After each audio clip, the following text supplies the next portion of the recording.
All right, everyone, buckle up because we're diving into something that's got Penn State fans all riled up. Yeah, the whiteout.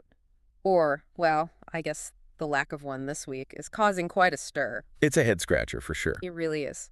I mean, you've got undefeated Penn State, right? Right. Hosting a top 5 rival like Ohio State. Huge game. Huge playoff implications. You'd think textbook whiteout, right? Textbook. And yet, no whiteout. We've got articles, game day reports, all sorts of analysis pieces, and they're all buzzing about this.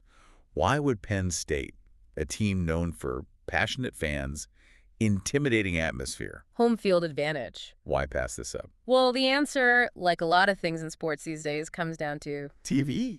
TV, contracts, broadcasting deals, that whole world. Ah, the business of football. Exactly. So let's break it down. USA Today lays it out. Penn State, 7-0, ranked number 3 in the country. Looking good. They are. And they're hosting, as you said, number 4, Ohio State. Buckeyes always bring the talent and the hype. This game has instant classic written all over it. Oh, absolute. And the fans know it. The USA Today article actually quotes some who are pretty frustrated.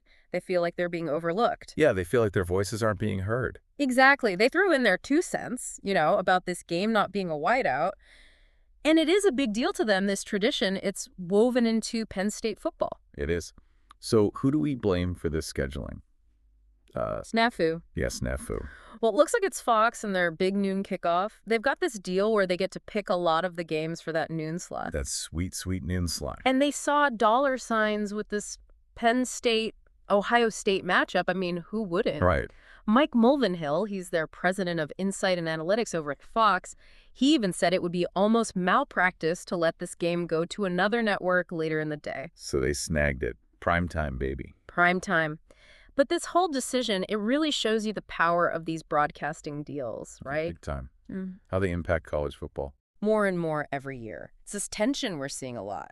Preserving tradition versus getting those eyeballs on screens. And the dollars, of course. Yeah. But to really get why Penn State fans are so upset, we need to talk about the whiteout itself. Right, what it actually means. Because it's more than just wearing white, right? Way more. Yeah. USA Today, they describe it as like this sea of white. Over 107,000 fans. Wow. Creating one of, if not the most intimidating environments in college football. It's legendary. Even EA Sports College Football 25, they ranked Beaver Stadium as the 6th toughest place to play.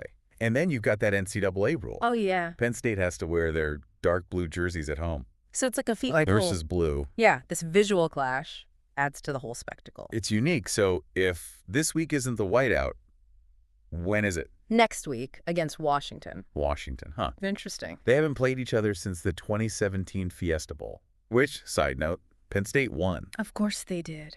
Go Nittany Lions. But Washington, that raises some questions. It does. Will the whiteout even be as effective against a team that isn't a classic rival like Ohio State? Will the energy be different? Good point. And the record for full stadium whiteouts is actually 9-6. So not a guaranteed win, but... But the atmosphere, the psychological impact, you can't deny that. Absolutely. So we've got tradition versus TV money, and now we have to see if the whiteout magic works against Washington. All right, so we talked about the whole whiteout situation. Yeah. But there was a game, right? An actual football game. There was. And it was a close one. It was a nail-biter for sure. Even without the whiteout, the atmosphere sounded intense. Oh, yeah, electric. The ESPN live game report, they really captured the drama. They did. It was a roller coaster. We even had pregame drama with Penn State's quarterback, Drew Eller. Right, the knee injury. Game time decision. Yeah, always a worry with quarterbacks. Especially in a game like this. Changes the whole game plan if your quarterback's not 100%. ESPN said he got cleared to play, but Ohio State had their own injury issues. Oh, yeah, that's right. Their starting left tackle, Zen Michalski, was out. So both teams were a bit banged up. Adds another layer to it, right? It does. Football, it's a game of attrition for sure. You got to be tough. Resilient. Adapt on the fly. Exactly. And they did. But things got off to a rough start.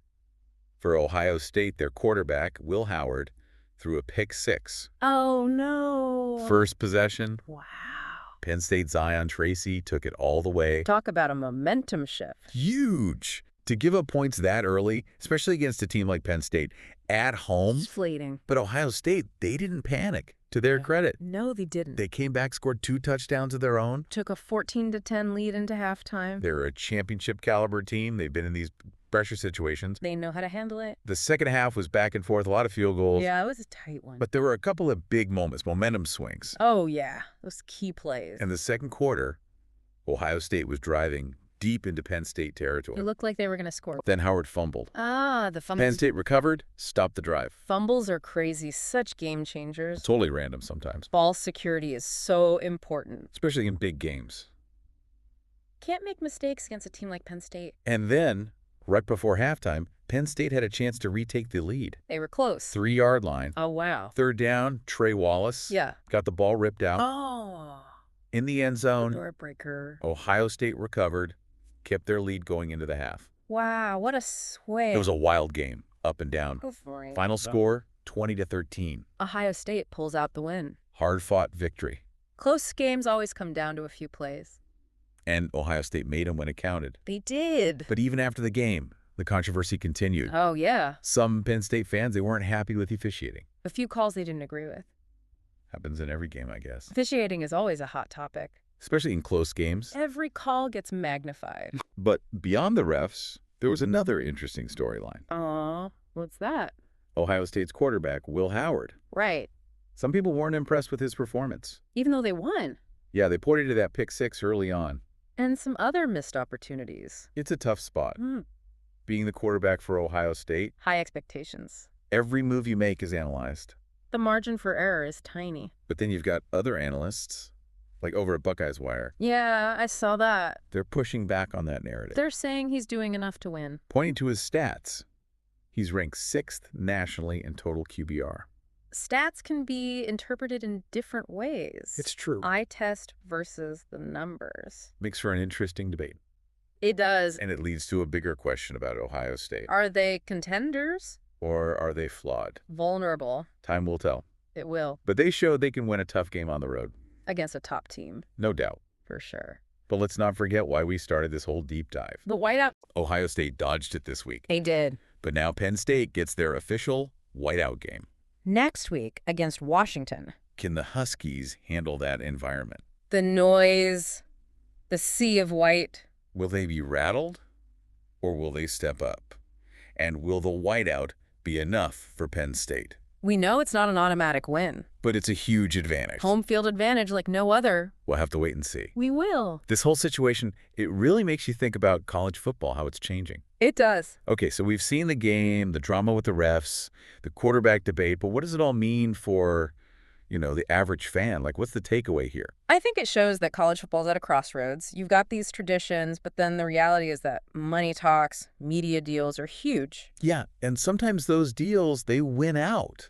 Like, you've got the whiteout, right? Creates this incredible atmosphere. One of the best in the sport. And it gets pushed aside, for a week at least, because of a TV contract. Yeah.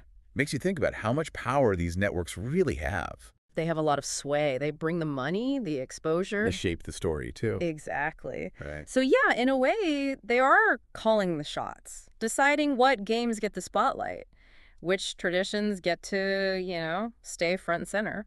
So what happens to the rivalries? The history. The things that make college football so special. But do those get sacrificed so we can get bigger audiences? More money for the schools, I guess. It's a tough question.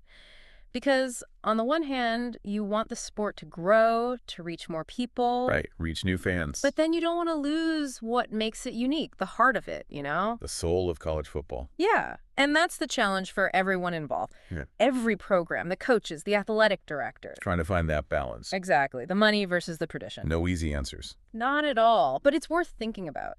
So I'm curious, put yourself in their shoes. What would you do? If you were running Penn State, would you go for the big TV deal? Even if it meant moving the whiteout to a less important game? Yeah. Or would you stick to your guns, keep the tradition strong, even if it meant less people watching on TV? Pragmatism versus idealism. It really is. The bottom line versus, the soul of the game. No right answer, really. But it's going to shape the future of the sport. 100%. And that's what makes this whole thing so interesting, right? It's like this little window into what's happening all over college football. Oh, it's evolving.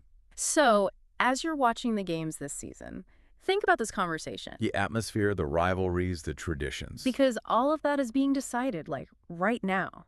And every fan has a say. That's a great point. It's not just about the players and the coaches. We as fans were part of this too. Absolutely. Well, on that note, we'll leave you all with that thought. A lot to chew on. Thanks for joining us on this deep dive into the world of college football. It's been, A wild ride. it has. We'll catch you next time for another, hopefully less controversial, exploration of the sport we all love.